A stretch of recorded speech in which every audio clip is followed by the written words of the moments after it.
नमस्कार। बड़ी खबर पर बड़ी और सार्थक बहस के साथ हम लेकर हाजिर है आज की पंचायत में हूं आपके साथ रीमा पराशर। अबू आजमी ने महाराष्ट्र में जो औरंगजेबी सोच की आग लगाई वो ऐसा लग रहा है कि अब अलग अलग हिस्सों में फैल रही है। महाराष्ट्र से शुरू हुई, उत्तर प्रदेश गई, उत्तर प्रदेश से अब बिहार पहुंच गई। बिहार में चुनाव होने वाले हैं और चुनाव से पहले आरजेडी ने एक तरीके से इस सोच के साथ अपने आप को खड़ा करके दिखा दिया है कि तुष्टीकरण की राह पर कैसे वो चलने वाली है। अब एक तरफ तो अबू आजमी के खिलाफ केस भी हो गया, उनको निलंबित भी कर दिया गया। अब महाराष्ट्र की विधानसभा में यही सवाल उठा कि क्यों उनकी गिरफ्तारी नहीं हो रही है। तो मुख्यमंत्री देवेंद्र फडणवीस उन्होंने ये बात भी साफ कर दी है कि जल्दी ही गिरफ्तारी की गाज भी गिर सकती है अबू आजमी पर। लेकिन जब उनके पीछे उनके नेता अखिलेश यादव आकर खड़े हो ही गए हैं तो फिर अबू आजमी के हौसले तो बुलंद है। तो ये तो हुई महाराष्ट्र की बात, लेकिन हम जरा आज बात इस औरंगजेबी सोच की करेंगे, इस नफरती एजेंडे की करेंगे, इस कट्टरपंथी एजेंडे की करेंगे, क्योंकि बात सिर्फ औरंगजेब पर बयान देकर ही खत्म नहीं होती है। देश में एक और सोच खड़ी हो जाती है जो कि हमारे खिलाड़ियों को भी इसी सोच की गिरफ्त में लाकर उनको भी नीचा दिखाने की कोशिश करती है। और ये बात आज फिर सामने आ गई, जबकि शमी जो हमारे देश की आन बान शान है, जिन्होंने देश का मान आगे बढ़ाया है क्रिकेट में और लगातार आगे बढ़ा ही रहे हैं, अब वो चैंपियंस ट्रॉफी चल रही है। देश का बच्चा बच्चा जानता है, सभी लोगों की भावनाएं भी जुड़ी हुई हैं और देशभक्ति भी उसके साथ जुड़ी है। लेकिन कट्टरपंथी सोच से ग्रसित मौलानाओं को ये चीज भी रास नहीं आ रही। उन्होंने शमी की एक पिक्चर जो कि वायरल हो रही है, जिसमें कि आया कि शमी क्रिकेट जब खेल रहे हैं चैंपियंस ट्रॉफी में दुबई में, तब उसके दौरान वो एक हेल्थ ड्रिंक पी रहे हैं। अब वो तस्वीर देखते ही मौलाना आग बबूला हो गए। उन्होंने कह दिया भाई रमजान चल रहे हैं, रोज़ा नहीं रखा तो शमी कैसे मुसलमान हैं, कैसी सीख दे रहे हैं देश के मुसलमानों को। तो अब इसको लेकर के भी विवाद खड़ा हो गया है कि भाई आखिर ये जो कट्टरपंथी सोच है ये देशभक्ति से ऊपर कैसे हो सकती है। लोकतंत्र का मजाक क्यों बनाया जा रहा है, ऐसे लोगों के खिलाफ कार्रवाई होनी चाहिए या नहीं होनी चाहिए, और कौन है जो नेता बनकर ऐसे लोगों को एक तरीके से आगे बढ़ा रहे हैं, क्योंकि उनका तुष्टीकरण का एजेंडा इससे सेट हो रहा है। तो जरा आज इसी औरंगजेबी सोच जो कि देशभक्ति पर बोझ है उसी पर चर्चा करेंगे। खास मेहमान जुड़ेंगे, लेकिन सबसे पहले वो तस्वीरें और बयान जिनकी वजह से आज ये मुद्दा चर्चा में है।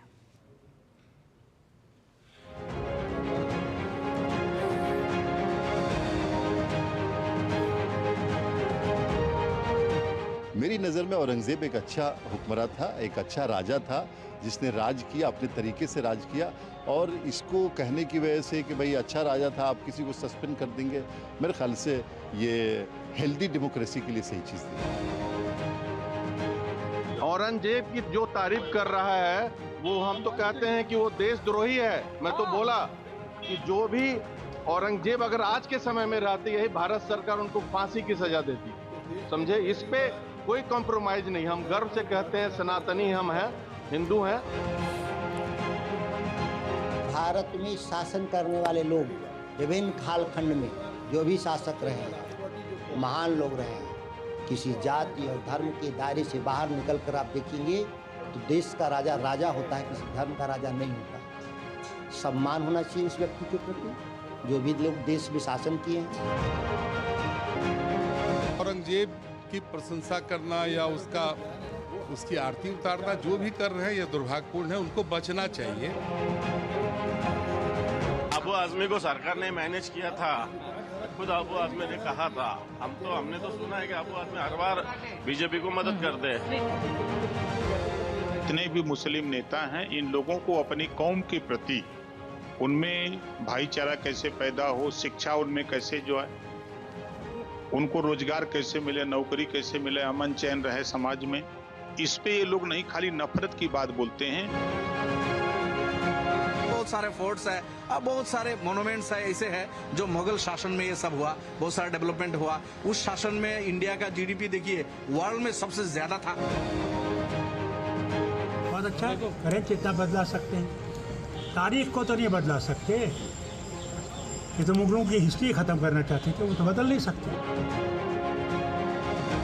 जब वो खेल रहे हैं तो इसका मतलब वो सेहतमंद हैं, तंदुरुस्त हैं, तवाना है। अब ऐसी कंडीशन में उन्होंने रोज़ा नहीं रखा और रोज़ा न रख करके फिर उन्होंने पानी भी पिया। दुनिया ने देखा उनको पानी पीते हुए। तो एक उनके जरिए से एक गलत पैगाम आवाम में गया और रोज़ा न रख करके उन्होंने गुनाह का काम किया। चाहे मोहम्मद शमी हो या अन्य मुसलमान हो, इस्लाम के जो भी फ़राइज़ हैं, अल्लाह ने जो हुक्म दिए हैं, फ़र्ज़ किए हैं, उन्हें मानना ज़रूरी है।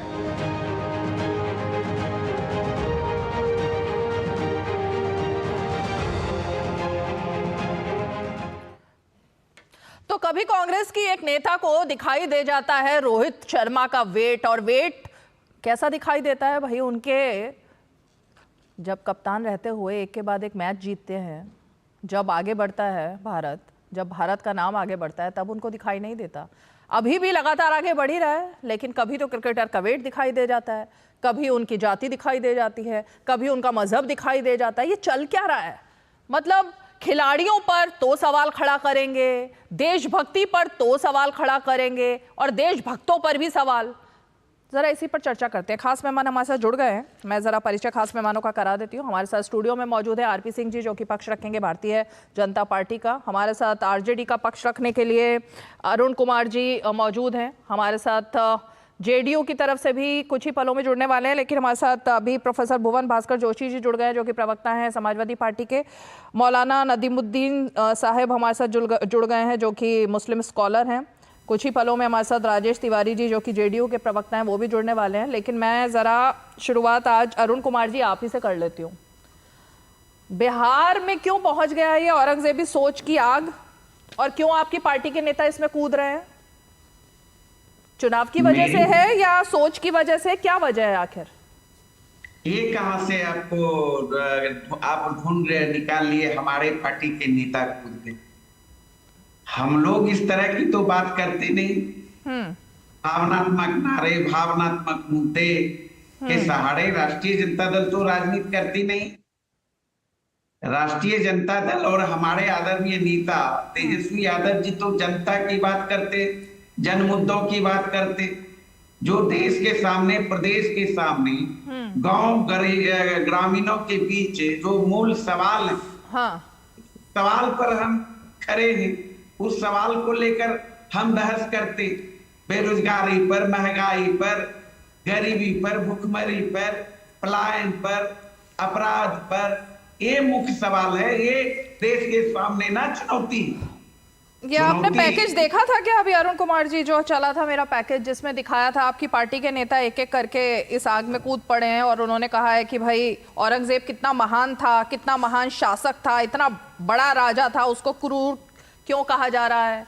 ये जो तमाम बातें बोली जा रही हैं, ये आपकी पार्टी के नेता नहीं है क्या? ऑफिशियल नेता है? सुन लीजिए ना, मैंने नहीं देखा कौन क्या कह रहा है।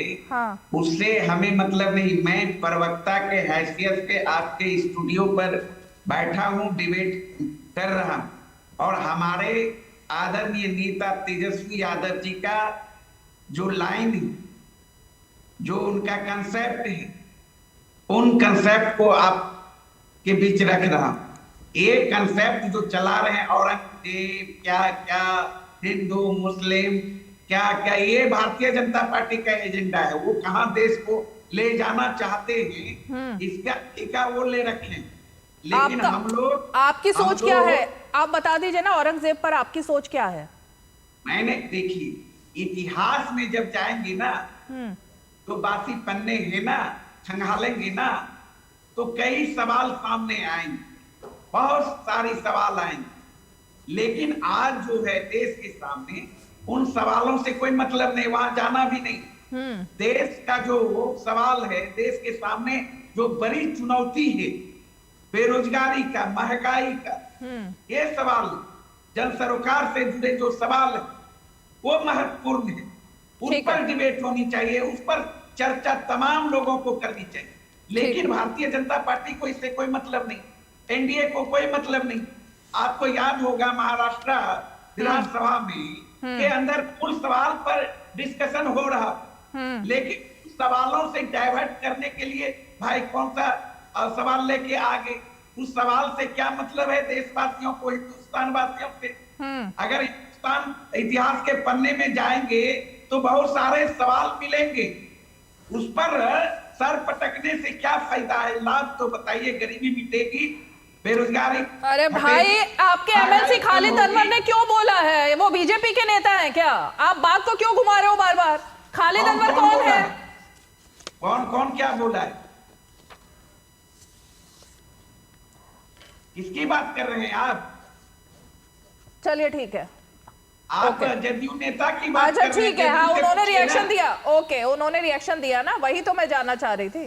नहीं, मेरे वो पार्टी हाँ के ठीक है, नेता ठीक है, नहीं, ठीक है, समझ गई, समझ एनडीए गई, के समझ। नेता अच्छा को ठीक बुला है, रहे हैं। ठीक है, समझ गई। तो बीजेपी, आरपी सिंह जी, ये आग आप भड़का रहे हैं महाराष्ट्र से लेकर बिहार तक, बिहार से लेकर बंगाल तक। अब सुधाकर सिंह आरजेडी के नेता हैं या जेडीयू के? अब ये भी मेरे ख्याल से सही कर दे तो अच्छी बात है। मुझे अरुण कुमार जी, जहां तक मुझे जानकारी है वो आरजेडी के ही नेता है, लेकिन अब अगर वो आरजेडी से हटके चुनाव में चले गए सुधाकर जी तो अलग बात है। अरे नहीं, क्या उनका है? चलाइए तो, मेरे को तो चलाया तो आपने देखा ही नहीं पैकेज। नहीं, मैं नहीं देखा, इसीलिए तो।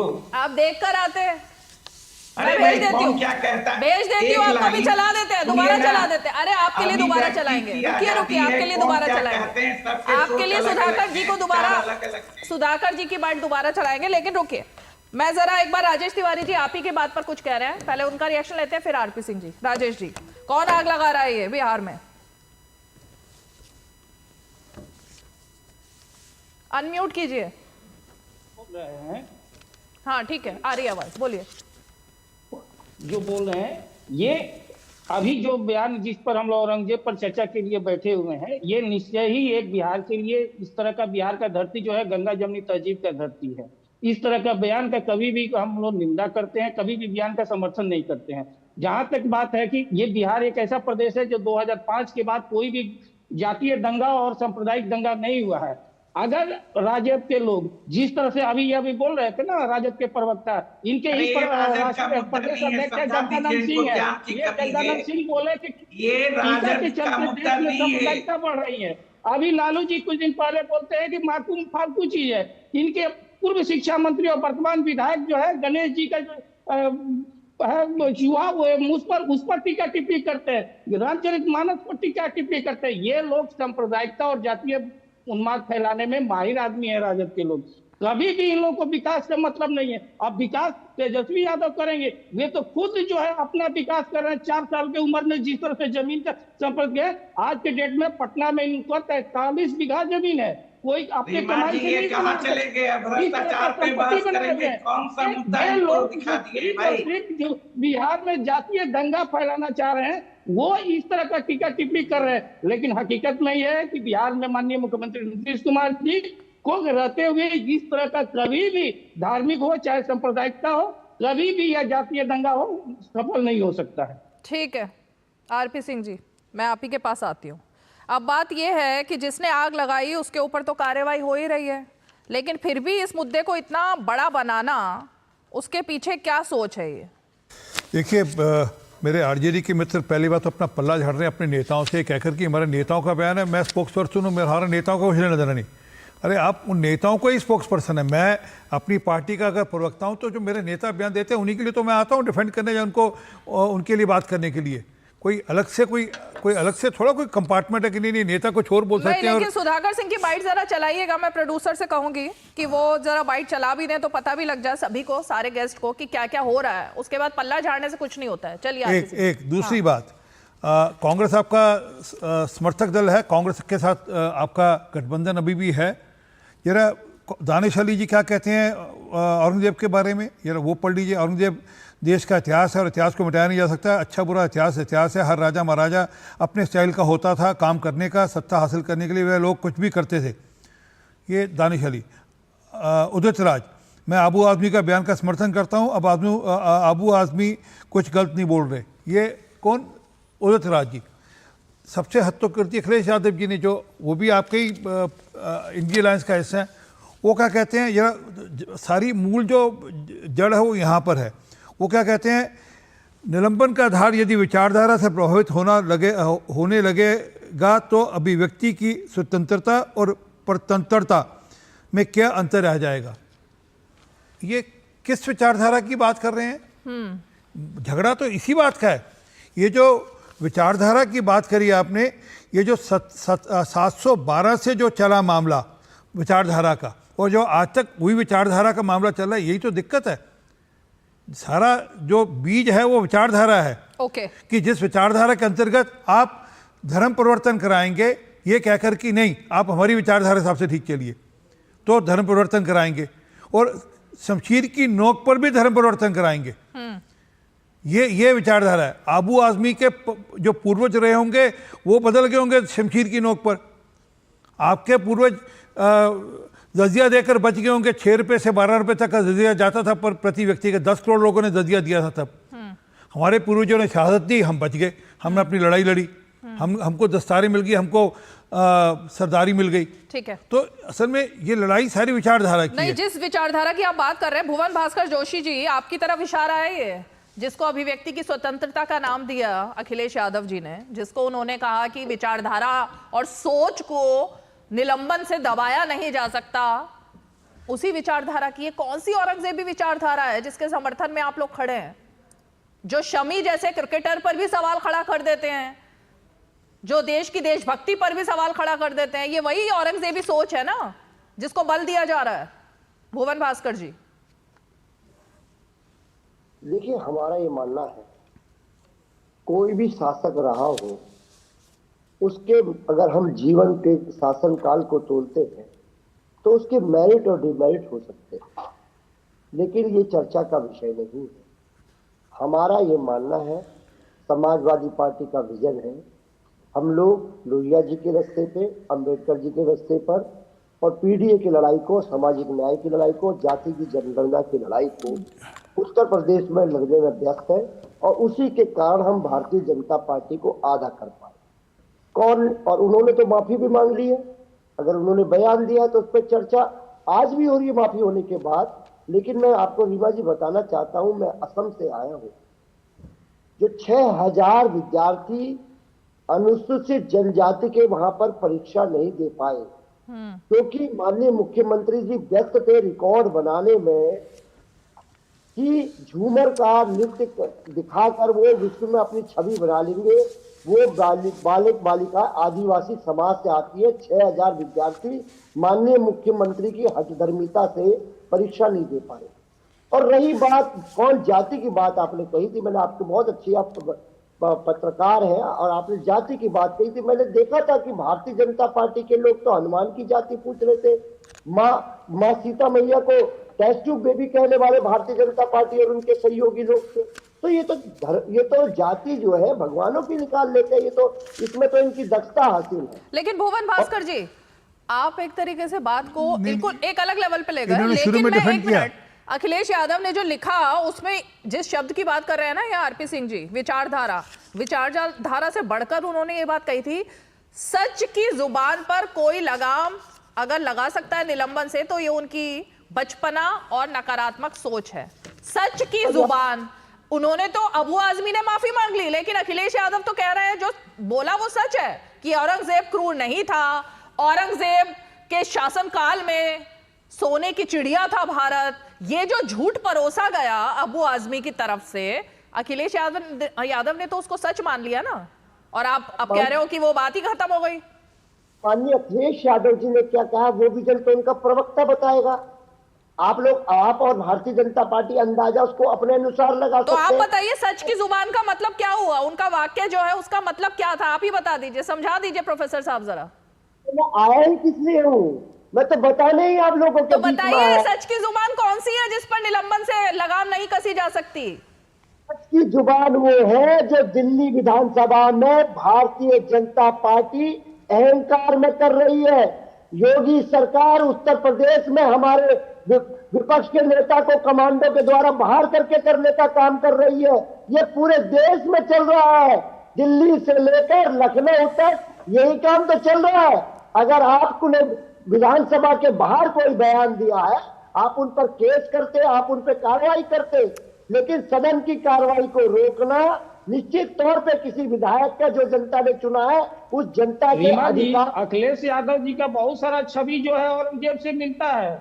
तो इसमें वो अगर औरंगजेब का वो प्रशंसा कर रहे हैं तो कोई बुरी बात नहीं है, क्योंकि जिस तरह से औरंगजेब ने जो अपने पिताजी को शासन से हटा दिया था, ये भी अपने पिताजी को जो है अध्यक्ष पद से हटा दिए हैं। इसमें कोई बड़ी बात तो कौन बोल रहा है? फ्रेम में लाइए प्लीज।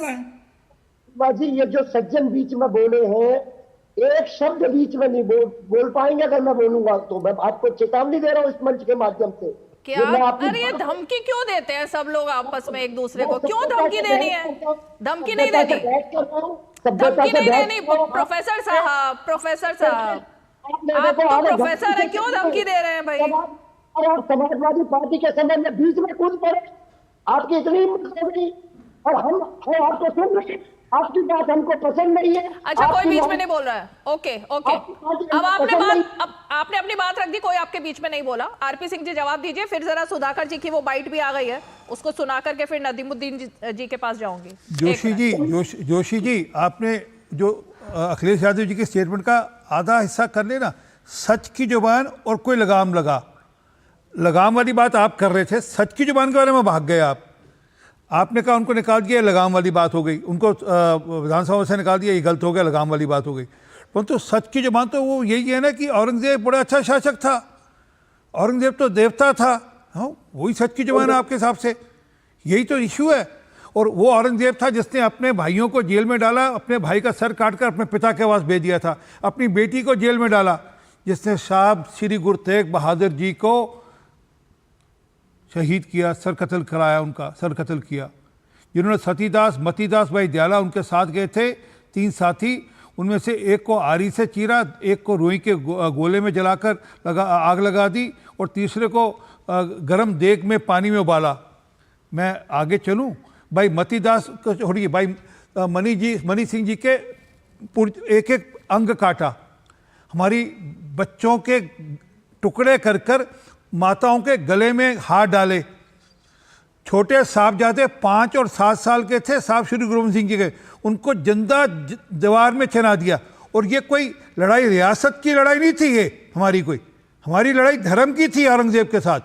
वो जो विचारधारा की लड़ाई थी हमारी, उस विचारधारा के खिलाफ लड़ाई थी, और वो धर्म की लड़ाई थी, कोई रियासत की। कल ये कह रहे थे नहीं रियासतों में जो लोग रियासत करते हैं, जो राजा होते हैं और रियासतों की लड़ाई में ऐसा सब कुछ करते हैं, वो थोड़ा बहुत जुल्म करते हैं। जरा ये भी बता दीजिएगा कौन सा मंदिर बनवाया था? मैं गिनवा दूंगा कौन कौन सी मस्जिद तोड़ी थी, कौन कौन सी मस्जिदों की मूर्तियां वहाँ पर जो जमीन है, जो वहाँ पर सीढ़ियाँ हैं, उन पर लगाई गई थी। ठीक है, अरे जवाब आप दीजिए किसकी जल्दी से। बात कर रहे हैं आप? भुवन भास्कर जोशी, उसके बाद आगे बढ़ती हूँ मैं जल्दी से। भारतीय जनता पार्टी के प्रवक्ता साथी को कहना चाहता हूँ, पूरा देश और प्रदेश जानता है, आप तो गोडसे के हीरो मानने वाले लोग हैं, आप तो माफी वीर लोगों की पार्टी के लोग हैं। कौन सी माफी वीर की बात कर रहे हैं? माफी वीर तो आपके अलायंस पार्टनर ने मांगी हुई थी, माफी वीर तो मुलायम सिंह यादव जी ने मांगी थी कांग्रेस पार्टी से, माफी तो मुलायम सिंह यादव जी ने मांगी होगी कांग्रेस से। बीच में नहीं, एक बार सुन लेते हैं। हाँ बोलिए, जल्दी बोलिए, जल्दी। माफी, चलिए आप बोलिए। दिक्कत हो जाती है जब मैं शब्द देता हूँ। बोलिए सर, बोलिए। आपको बताना चाहता हूँ, भारतीय जनता पार्टी के प्रवक्ता साथी को, माफी वीरों का आप लोगों का इतिहास है, औरंगजेब को महिमा मंडित करने का काम आप लोग कर रहे हैं। अरे भाई, अबू आजमी आपकी पार्टी के नेता हैं, अखिलेश यादव आपकी पार्टी के चीफ हैं, वो कहां से बीजेपी आ गई उसमें बीच में? औरंगजेबी सोच पर, औरंगजेब पर बयान दिया अबू आजमी ने, उसका समर्थन किया अखिलेश यादव ने। इमरान मसूद कांग्रेस पार्टी के नेता हैं, दानिश अली अलग पार्टी है, मतलब बीजेपी कहां से बीच में आ गई? अन्य अखिलेश यादव जी ने उस लड़ाई को लड़ने का काम करा जो दिल्ली विधानसभा में, उत्तर प्रदेश की विधानसभा में विपक्ष के नेताओं को बाहर फेंकने का काम किया। मतलब विपक्ष के नेता कुछ भी बोलेंगे, देश में दंगे फैलवा देंगे, देश में आग लगा देंगे, देश के शहीदों का अपमान करेंगे, जो हमारे देश के देशभक्त लोग हैं उनका अपमान करेंगे, लेकिन आपको लग रहा है कि बस उनके साथ कुछ नहीं होना चाहिए, उनको निलंबन भी नहीं देना चाहिए, उनके खिलाफ कोई कार्रवाई भी ना हो, कोई आवाज भी बुलंद ना करे? ये कैसी सोच है भुवन भास्कर जी? भुवन भास्कर, एक मिनट रुकिएगा। भुवन भास्कर मेरी बात सुनिएगा, अपनी बात करने से पहले एक मिनट भुवन भास्कर सुन लीजिए, एक मिनट। का काम तो भारतीय जनता पार्टी के लोग करते। अब्दुल हमीद का नाम का विद्यालय बंद करने चले थे, वो तो हम लोगों ने वहां पर विपक्ष की भूमिका अदा करके उसको रोकने का काम करा। आप पॉइंट पर आ ही नहीं रहे प्रोफेसर भुवन भास्कर जी। मैं औरंगजेबी सोच पर बात कर रही हूँ। क्यों बयान का समर्थन करना पड़ा, क्यों बयान देना पड़ा? और जरा एक मिनट आरजेडी मुझे एक छोटी टिप्पणी करनी है। आ गई है, जरा वो सुन लेते हैं। एक मिनट रुकिए, सुनाइए जी। भारत में शासन करने वाले लोग विभिन्न कालखंड में जो भी शासक रहे हैं, महान लोग रहे हैं, उन्होंने भारत को ऊंचाइयों पर पहुंचाने का काम किया है। किसी जाति और धर्म के दायरे से बाहर निकलकर आप देखेंगे तो देश का राजा राजा होता है, किसी धर्म का राजा नहीं होता है। सम्मान होना चाहिए उस व्यक्ति के प्रति जो भी लोग देश में शासन किए हैं। तो अरुण कुमार जी, ये मेरे ख्याल से ना तो जेडीयू के नेता है, ना बीजेपी के नेता है, ना सपा के नेता है, ये है आपकी पार्टी के नेता। अब आपने सुन भी लिया, अब आप आरोप मुझ पर लगाएं या किसी और पर लगाएं, सबूत को आंच नहीं है। सबूत सुना, जल्दी से जवाब दीजिए। रीमा जी, इनके बयानों में आपको क्या दिख गए? इन्होंने जो ओवरऑल कुछ नहीं, तमाम शासकों की बात उन्होंने की। नहीं, तमाम में औरंगजेब है या नहीं है ये बता दीजिए ना। आप भी मानते हैं औरंगजेब ठीक था? इतनी अकल नहीं है क्या? अरे इतनी अकल है, बताइए ना। औरंगजेब ठीक था या नहीं था, ये बताइए ना पहले। तमाम में इतनी अकल है या नहीं है? क्या औरंगजेब कैसा, औरंगजेब आक्रांता था या नहीं था? एक मिनट, अकल की बात कहां से? एक मिनट भाई, इसमें अकल की क्या बात आ गई? अरुण कुमार जी, दलाली करने वाले लोग। अरुण कुमार जी, इसमें अकल की क्या बात आ गई? वो पूछ रही हूँ आपसे। सवाल पूछा गया औरंगजेब कैसा शासक था, जवाब में अगर ये आया, अरे जवाब में अगर ये आता है, ये पूछेंगे, आप सवाल करेंगे तो या ये करेंगे? मैं ही सवाल कर रही एक साथ कूद पड़ेंगे। मैं ही सवाल कर रही हूँ, बोलिए ना। तो क्यों इस जो है मासी मीर के वर्सेस ये अंग्रेजों के दल्ले को क्यों बीच में कूदने देते हैं? एक तो भाषा की मर्यादा रखनी पड़ेगी आपको अरुण कुमार जी, भाषा की मर्यादा रखनी पड़ेगी। आपकी पार्टी में हो सकता है कि नहीं रखी जाती हो, लेकिन इस मंच पर रखी जाती है। चैनल पर बैठ करके इस तरीके के शब्दों का इस्तेमाल, ये आपके वोटर्स को भी अच्छा नहीं लगेगा और दर्शकों को भी। तो मर्यादा में रह करके आप बात करेंगे अरुण कुमार जी। अरुण जी, मर्यादा में रहकर बात करिए। म्यूट कर दिया आपको मैंने, इसीलिए पहले आप शब्दों को देखिए और सोचिए, फिर बोलिएगा। एक ब्रेक ले लेते हैं। ब्रेक लेते रहिए।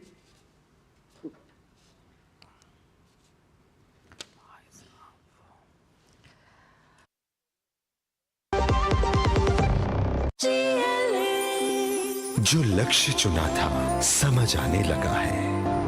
जीएलए यूनिवर्सिटी, उच्च लक्ष्य की निश्चित प्राप्ति।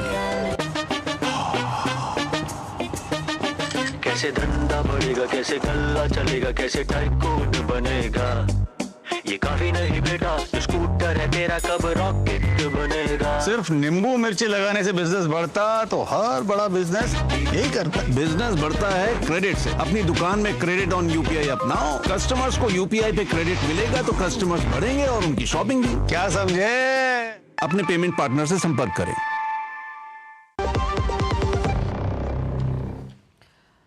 चलिए मौलाना नदीमुद्दीन जी, मैं आपके पास ही आती हूँ। ये जो शमी को लेकर, हमारे महान क्रिकेटर को लेकर के बयान आता है, आप इसका समर्थन करते हैं क्या?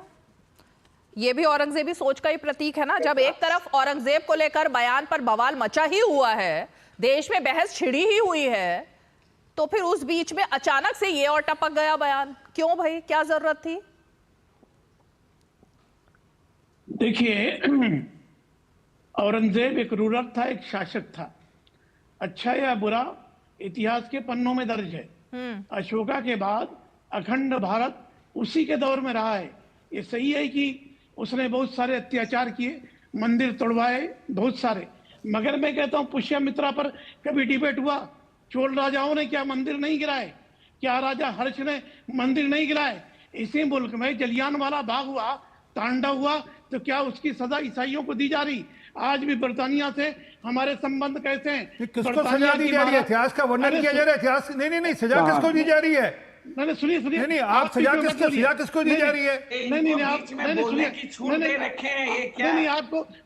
सजा किसको दे रही है? सजा किसको दी है? एक मिनट पूरा करने दीजिए, बहुत देर से इंतजार कर रहे हैं वो, पूरा करने दीजिए। हाँ, पूरा बोलिए नदीमुद्दीन जी, बोलिए। सुनिए, आपको नहीं सुनिए, आपको इतनी भी तमीज नहीं है। अरे अरुण कुमार, तुम्हारा नाम अरुण कुमार इसलिए है कि हमारे गुरुओं ने शहादत दी थी। एक दूसरे के बीच में मत बोलिए, प्लीज मत बोलिए एक दूसरे के बीच में। कुछ और होता, अस्तन खान होता तुम्हारा नाम। ओके, एक दूसरे के बीच में नहीं, अपनी अपनी बारी में सब बोल रहे हैं, सब अपनी बारी में बोलेंगे। मौलाना जी बोलिए, बोलिए। चोर चक्कों की पार्टी के लोग। एक मिनट आरपी सिंह जी, एक मिनट बलात्कारियों का गिरोह, एक मिनट। अरुण जी क्या चल रहा है ये? अरुण कुमार क्या चल रहा है ये? क्या चल रहा है ये? क्या बोल रहे हैं आप? कुछ भी बोलेंगे क्या? बैठ करके आपको प्लेटफॉर्म मिल गया तो कभी कुछ बोल रहे हैं, कभी कुछ बोल रहे हैं, कोई कंटेंट नहीं है, कुछ भी बोलना है, ना शब्दों की मर्यादा है, ना भाषा की मर्यादा है। मौलाना जी बोलिए। हाँ, मैं कहता हूँ अशोका के जरिए हजारों स्तूप थे, कहाँ गए हो गए? बोध बिहार किसने मिटाया? पुष्पामित्रा का अत्याचार कहाँ? और जलियांवाला बाग में ये तांडव हुआ क्या है? अंग्रेज महारानी आज भी भारत में बगैर वीजा के आती हैं।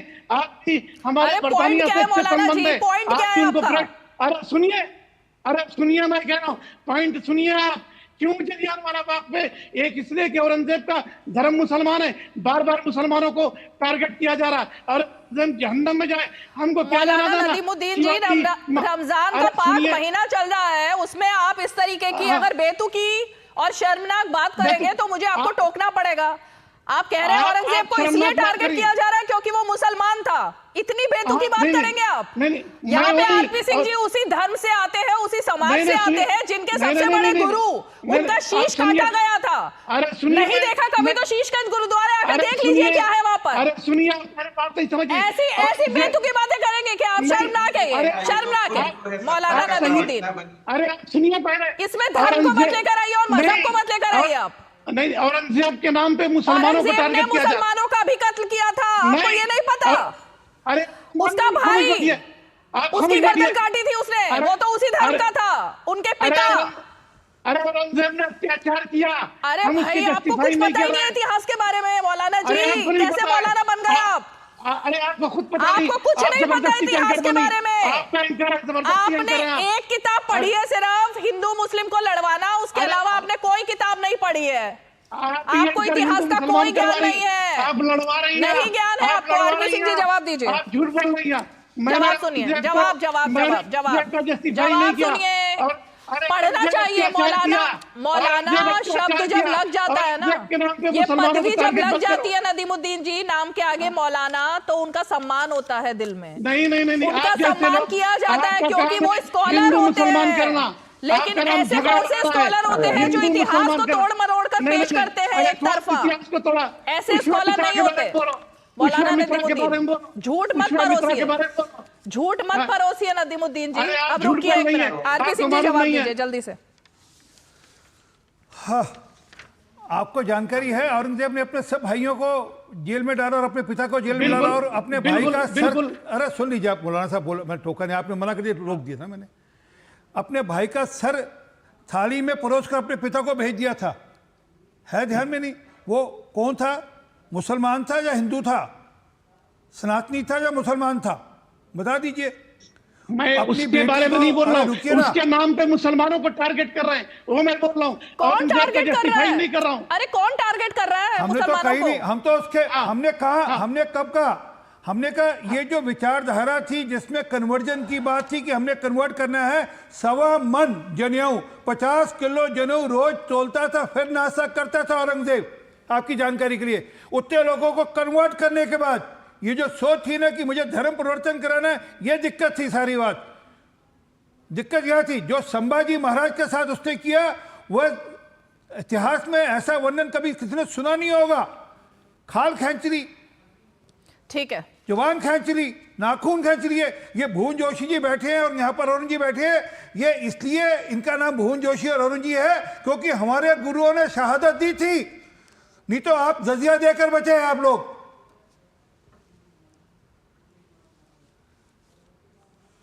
और मौलाना साहब, आप तो शमशीर, आपके पूर्वज भी हिंदू थे, आप शमशीर की नोक के अंतर्गत आप बदल गए।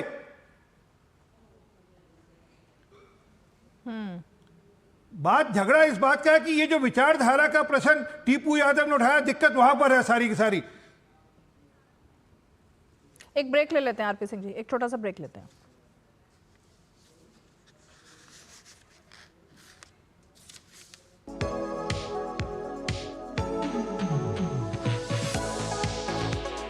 नई सुबह नई शुरुआत डीडी न्यूज के पावर पैक शो के साथ राजनीति, कारोबार और होगी सुर्खियों पर भी चर्चा। अखबारों की हेडलाइंस, खेल, सिनेमा सहित मिलेगी संपूर्ण खबर। देखिए नया सवेरा सोमवार से शुक्रवार सुबह 8 बजे डीडी न्यूज पर।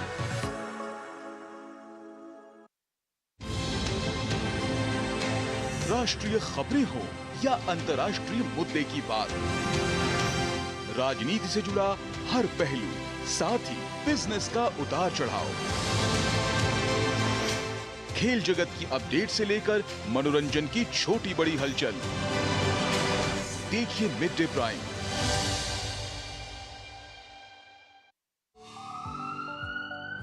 स्वास्थ्य से जुड़ी महत्वपूर्ण बात, देश के प्रख्यात विशेषज्ञों के साथ कैसे हो रोग के लक्षणों की पहचान। यदि आप हैं किसी रोग से परेशान, फोन और ईमेल के माध्यम से पूछें अपना सवाल।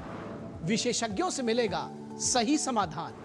देखिए स्वास्थ्य से जुड़ा विशेष कार्यक्रम टोटल हेल्थ, सिर्फ डीडी न्यूज पर। दिन भर की भाग दौड़ में जब छूट जाएं जरूरी खबरें, जब आप हो जल्दी में और जाननी हो हर खबर, जब फटाफट अंदाज में देखनी हो आपको तेज खबर, जब केवल आधे घंटे में जानना हो देश दुनिया का हाल,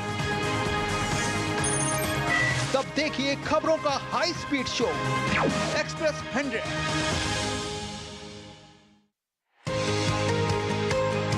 म्यूचुअल फंड में कैसे करें निवेश, एसआईपी से कैसे जीती जाए इन्वेस्टमेंट की रेस, गवर्नमेंट स्कीम से कैसे मिलेगा बेहतर रिटर्न, बाजार की जोखिम में कैसे होगी सुरक्षित इनकम, पर्सनल फाइनेंस के क्लियर होंगे सब डाउट, फाइनेंशियल मिथ्स को विशेषज्ञ करेंगे आउट।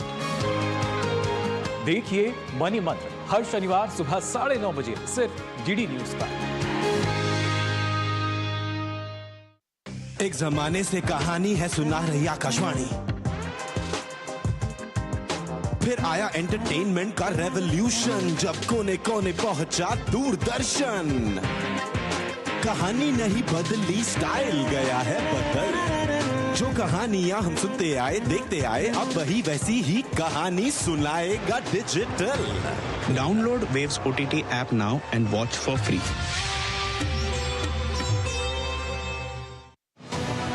इस सप्ताह डिफेंस डायनेमिक्स में ट्रम्प ज़ेलेंस्की टकराव के बाद यूरोप की जियोपॉलिटिक्स में क्या बदलाव आ रहा है, इसका यूरोपीय महाद्वीप की सुरक्षा और गठबंधनों पर क्या प्रभाव पड़ेगा। हम आपको बताएंगे कि जैसे जैसे यूरोप अपनी रक्षा स्थिति पर पुनर्विचार कर रहा है, उससे भारत यूरोपीय संघ संबंध केंद्रीय भूमिका में आ रहे हैं। साथ ही हम भारत फोर्ज के उस दावे पर भी चर्चा करेंगे जिसमें भारत की आर्टिलरी आवश्यकताओं को पूरा करने की बात की गई है। देखिए डिफेंस डायनेमिक शनिवार शाम 7 बजे सिर्फ डीडी न्यूज पर।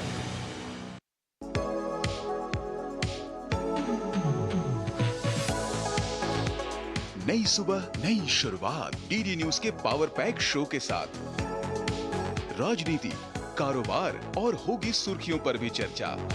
अखबारों की हेडलाइंस, खेल, सिनेमा सहित मिलेगी संपूर्ण खबर। देखिए नया सवेरा सोमवार से शुक्रवार सुबह 8 बजे डीडी न्यूज पर।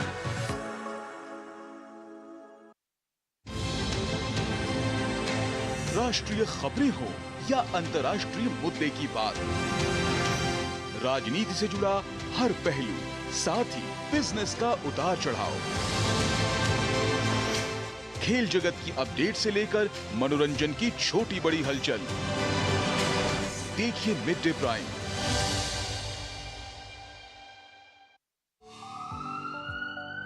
स्वास्थ्य से जुड़ी महत्वपूर्ण बात, देश के प्रख्यात विशेषज्ञों के साथ कैसे हो रोग के लक्षणों की पहचान। यदि आप हैं किसी रोग से परेशान, फोन और ईमेल के माध्यम से पूछें अपना सवाल।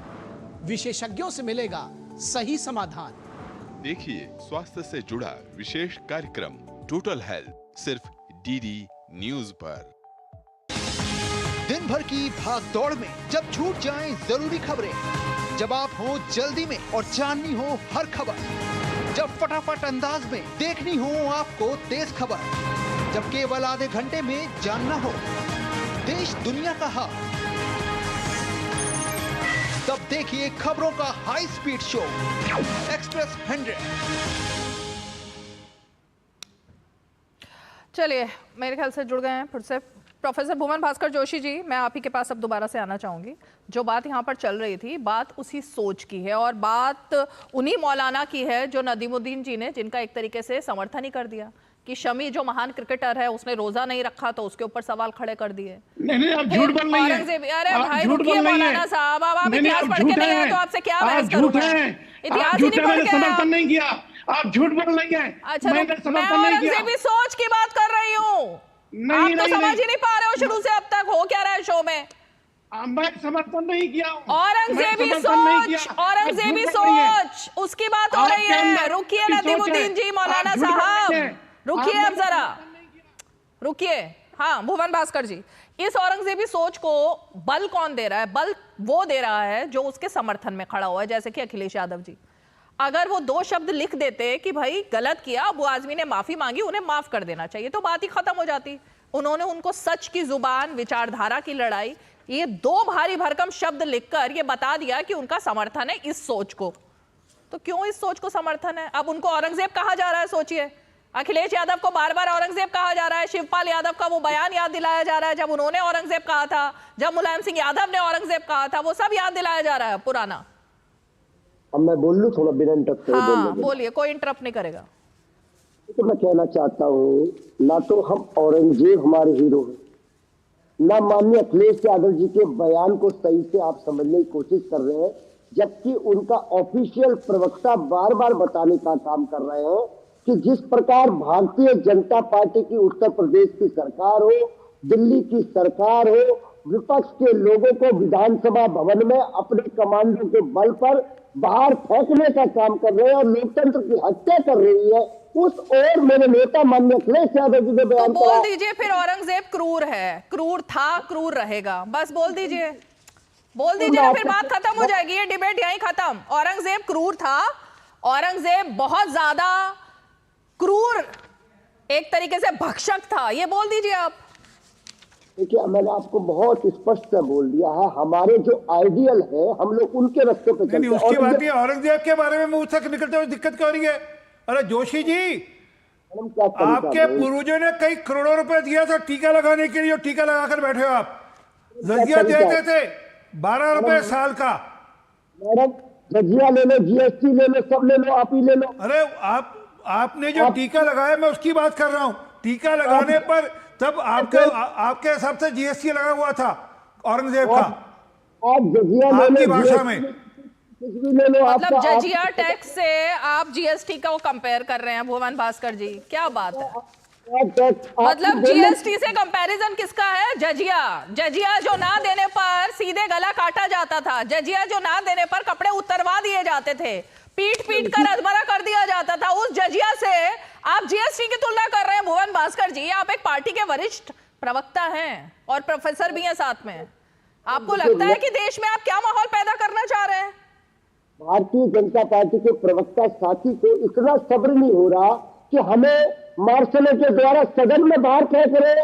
वो होगी ना बात, परंतु जो मूल बात करो ना उसमें औरंगजेब आक्रांता था या नहीं था, औरंगजेब करूर था नहीं था, ये बता दो बस, फिर आपकी सारी बात, फिर उसके बाद मैं गलती मान लूंगा। पहले बोलो औरंगजेब करूर था, औरंगजेब आक्रांता था, औरंगजेब ने देश पे अत्याचार किया, औरंगजेब ने देश में हिंदुओं का धर्म परिवर्तन कराया, जिसने नहीं कराया उनका सर कलम किया, उनके शरीर से चमड़ी उतारी, उनको आग में जलाया, ये बोल दो सबका सब। मैडम, रीमा पराशर सच बोलते हुए दिक्कत हो रही है ना? अच्छा ठीक है, ओके, बीच में नहीं। अब एक सवाल खड़ा हो गया है भुवन भास्कर जी, सिर्फ आप बता दीजिए वो आक्रांत था, भक्षक था, क्रूर था या नहीं था, बस इतना बता दीजिए, फिर मैं अपने दूसरे मेहमान के पास चलूंगी। आपको बोलना चाहता हूँ, औरंगजेब जो शासक था, मुगल शासक था, उसका समाजवादी पार्टी से कोई लेना देना नहीं है। क्रूर था या नहीं था? हम लोग, वो आप लोग जो इतिहास तय करेगा, हम लोग तो अपने अबू आदमी क्या कर रहे हैं? बीच में नहीं, वो आरपी सिंह जी प्लीज। हाँ, उन्हें सिखाइए तरीका। कोई व्यक्ति बोल रहा है, हमें सदन में नहीं बोलने देंगे, टीवी में नहीं बोलने देंगे। अरे बोलने दे रहे हैं, आप ही बोल रहे हो, तब से बोलो ना, अब आप जवाब तो दो सीधा। सीधा जवाब दे रहे हो आपको। क्रूर था या नहीं था औरंगजेब? ये क्रूर था, अच्छा था, बुरा था, ये इतिहास में दर्ज है। हमारे रोल मॉडल लोहिया है, हमारे रोल मॉडल अम्बेडकर जी है, हमारे रोल मॉडल नेताजी है। इतिहास में तो दर्ज है वो क्रूर था, लेकिन अबू आजमी के इतिहास में दर्ज है वो महान था। तो आपके इतिहास में क्या है, मैं यही तो जानना चाहती हूँ। माननीय अखिलेश यादव जी का जो विजन है पीडीए का, सामाजिक न्याय का, जाति जनगणना का, हम लोग उस पर काम करने का काम करेंगे। ये लेकिन औरंगजेब पर नहीं बोलेंगे कि वो क्रूर था, ये नहीं बोल पाएंगे। भारतीय जनता पार्टी कभी औरंगजेब को लाएगी, कभी हनुमान की जाति पूछेगी। अरे आप नहीं बोल पाएंगे क्या औरंगजेब क्रूर था? प्रोफेसर भुवन, प्रोफेसर भुवन, आप ये बोल पाएंगे या मैं आगे बढ़ूं? आप नहीं बोल पाएंगे औरंगजेब क्रूर था? मैं कोई तय करने वाला नहीं होता हूं। हम लोग पीडीए के रास्ते पे चल रहे हैं, सामाजिक न्याय के रास्ते पे चल रहे हैं, जाति के जनगणना के रास्ते पे चल रहे हैं। चलिए आ जाइए, आगे बढ़िए। राजेश तिवारी जी। जी, बिहार में ये मुद्दा है, क्योंकि अब मेरे ख्याल से अरुण कुमार जी निकल गए हैं, क्योंकि जब उन्होंने देख लिया, सच्चाई सामने आ गई सुधाकर सिंह की, उन्होंने एक तरीके से औरंगजेब का महिमा मंडन उन्होंने भी कर दिया। तो ये बिहार में भी मुद्दा बन रहा है क्या? क्योंकि उनका तो कहना है कि हम तो आपकी सरकार की कमियां, विकास से कैसे आप हटे हुए हैं, इन सबको मुद्दा बनाना चाहते हैं, लेकिन आप ले आए औरंगजेब को वहां भी। देखिए रीमा जी, सब हकीकत यह है कि राजद के पास कोई इशू नहीं है। यहाँ का विपक्ष जो है प्राय मुद्दा विहीन विपक्ष हो गया। जो अभी सुधाकर सिंह का दिखा रही थी, सुधाकर सिंह बक्सर से सांसद है और यहाँ के प्रदेश अध्यक्ष जो जगदानंद सिंह है उनके सुपुत्र हैं। यही जगदानंद सिंह बोले थे कि टीका वाले जो है इस देश में जो है सद्भावना बिगाड़ते हैं, टीका लगाते हैं वो देश में सामाजिक सद्भाव को बिगाड़ते हैं। ये इन सोच वाले हैं। इनके पूर्व शिक्षा मंत्री उसी तरह का सवाल उठाते हैं और पूरा, चाहे वो तेजस्वी यादव हो, लालू यादव का आप देखिए कि इसके पहले डिबेट में किस तरह से महाकुंभ से लेकर के बोलते हैं, बैकवर्ड फॉरवर्ड, हिंदू मुस्लिम, ये टोटल कराते हैं। लेकिन हकीकत क्या है कि बिहार में विकास क्या है, गंगा जमनी तहजीब का। मौलाना जी बोलिए, बार बार आप कुछ बोलने की कोशिश में लगे हैं। मौलाना जी बोलिए। देखिए, औरंगजेब क्रूर था नहीं था ये तो इतिहास तय करेगा। उसका इतिहास ने तो तय कर लिया, और कैसे तय करेगा इतिहास? इतिहास तय कर चुका है, शिवाजी महाराज तय कर चुके हैं। ठीक है, मेरी बात सुनिए। तेग बहादुर जी के साथ जो हुआ वो अत्याचार है, शिवाजी महाराज के साथ हुआ अत्याचार। मैं कहता हूं कि मगर उसकी सजा मुसलमानों को क्यों? अरे कौन दे रहा है सजा मुसलमानों को? किस मुसलमान को सजा मिली है मौलाना जी? देश में डिबेट हो रहा, देश में डिबेट किया जा रहा, देश में डिबेट किया जा रहा मुसलमानों पर। अरे भाई मैं कह रहा हूं कि जलियांवाला बाग का जो सजा तांडव है, क्या सजा उसको ईसाइयों की दी जाएगी? मैं कहता हूं कि समी पर जिन लोगों ने टिप्पणी किया है रमजान का रोजा नहीं रखा, मैं कहता हूं कि रोजा नहीं रखा उसका हिसाब अल्लाह के पास है। मैं कहने वाला कौन हूं? वो देश का बहादुर खिलाड़ी है, देश का गौरव है, देश का सम्मान है। आप उसको कटमुल्ला, क्या योगी की जबान आप बोल रही हैं? कटमुल्ला, उर्दू, ये सब क्या बोल रहा? जितनी बिगड़ी भाषा बीजेपी की है, भिदोड़ी क्या क्या बोल रहे थे पार्लियामेंट में। मुझे बहुत अजीब लगता है जब मौलाना और प्रोफेसर शो में आकर के इस तरीके की बात करें। थोड़ा सा अगर पढ़ लिख लेना। मेरे ख्याल से मौलाना आपके नाम क्या गया? अरे रुकिए एक मिनट, अब आपने मुझ पे क्योंकि आरोप लगाया तो आपको सुनना पड़ेगा। मौलाना नदीमुद्दीन, मौलाना को यही नहीं पता कि कठमुल्ला का मतलब क्या होता है? कठमुल्ला कोई गाली नहीं है, कठमुल्ला का मतलब होता है कट्टरपंथी सोच। कट्टरपंथी सोच ये कोई गाली नहीं है मौलाना। आप क्या बच्चों को पढ़ाते हैं मैं नहीं समझ पा रही हूँ मौलाना। आप ना इतिहास जानते हैं, ना शब्दों का सही अर्थ जानते हैं, आपको बस बरगलाना होता है और चीखना होता है। अरे क्या पढ़ाते हैं आप बच्चों को? मौलाना कैसे पढ़ा पाते होंगे आप बच्चों को? क्या शिक्षा दे रहे हैं आप? ये तालीम है क्या कि आपको कठमुल्ला का सही मतलब ही नहीं पता? यही तालीम है? आपको इतिहास नहीं पता? कट्टरपंथी सोच इसे ही कहते हैं जो आप यहाँ फैला रहे हो बैठ करके। हिंदू मुसलमान कोई नहीं कर रहा है चैनल पर बैठकर, लेकिन आप कर रहे हो। आप कर रही हैं, आपका काम हिंदू मुसलमान, औरंगजेब, उर्दू, ये कठमुल्ला आप कर रही हैं बैठ करके। आप झूठे मौलाना है नदीमुद्दीन जी, आप झूठे मौलाना है। आपके नाम के आगे मौलाना कैसे लगा मैं नहीं समझ पा रही हूँ, क्योंकि आपको ज्ञान नहीं है, ज्ञान नहीं है आपको मौलाना नदीमुद्दीन। आपको मौलाना कैसे बना दिया गया मैं नहीं समझ पा रही हूँ, क्योंकि आपको ना कठमुल्ला का मतलब पता है, ना ही आपको इतिहास के पन्ने आपने पलट के देखे हैं, ना आपको औरंगजेब के बारे में पता है, ना शिवाजी महाराज के बारे में पता है, किसी के बारे में कुछ नहीं पता। टीवी डिबेट में बैठ करके आपको सिर्फ चिल्लाना है। आरपी सिंह जी जवाब देंगे आपकी बात का। आरपी सिंह जी जवाब देंगे। मौलाना साहब थोड़ा गले को थोड़ा राहत दीजिए। हो गया मौलाना साहब, मैं बड़ा स्पष्ट कह रहा हूँ, ये हिंदू मुसलमान की लड़ाई नहीं है। ये लड़ाई इस बात की है कि आप किस सोच को बढ़ाना चाहते हैं, औरंगजेब की सोच को या आज की सोच को।